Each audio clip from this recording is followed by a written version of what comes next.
Hey guys, so today I'm going to talk about cop brutality. I'd just like to shout out to my friend because I had a conversation with him about this and it helped a lot in my making of this video. And also shout out to my law teacher, hey Mr. Sherwood, if you ever watch this, because half of the stuff I'm talking about is all that I've learned from him, so thank you for that.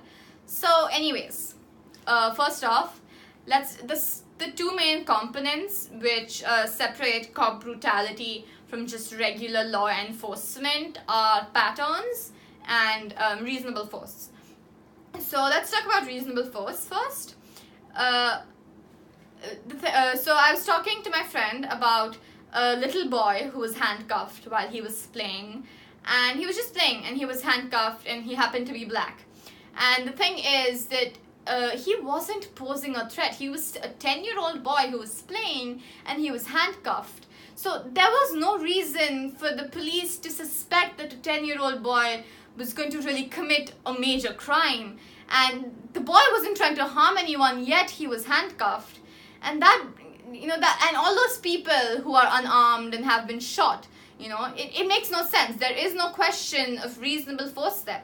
When someone is holding a gun and you think that they're going to shoot you or they pose a reasonable threat, you can take out your gun because gun cancels out gun. But when a person is unarmed and they're just living, it's completely senseless to shoot them. Like, what are they trying to do to you? Nothing. Worst case, they'll punch you even if anything's going to happen. There's no reason for you to shoot them.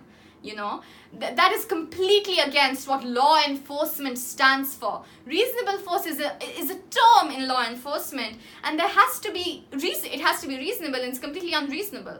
So that's reasonable force. And the next thing is patterns. While people may say that it's like the cop's job, to like protect a thing. Yeah, sure, it's the cop's job. But like I said, what was the 10-year-old boy going to do? And these are patterns, like always the victims of cop brutality, they're always happen to be black people or sometimes Mexican people, because let me just come out here and say this is an issue with race.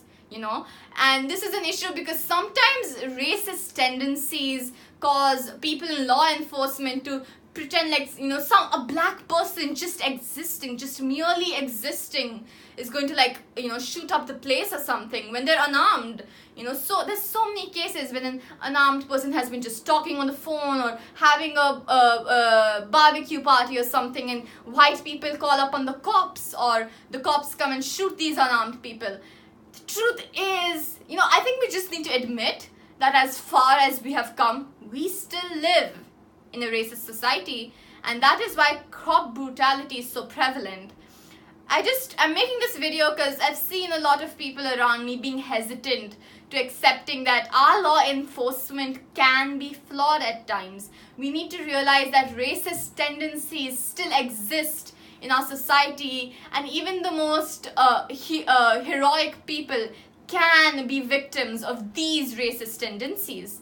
And it is wrong for people to be shot when they're not doing anything wrong, and that is when it's cop brutality and not regular law enforcement. And so yeah, I just wanted to talk about that cop brutality is a thing. It's very prevalent, and it's not just cops trying to do their job, because there's so many facts, and it's a pattern because it's racist and it's a racial pattern.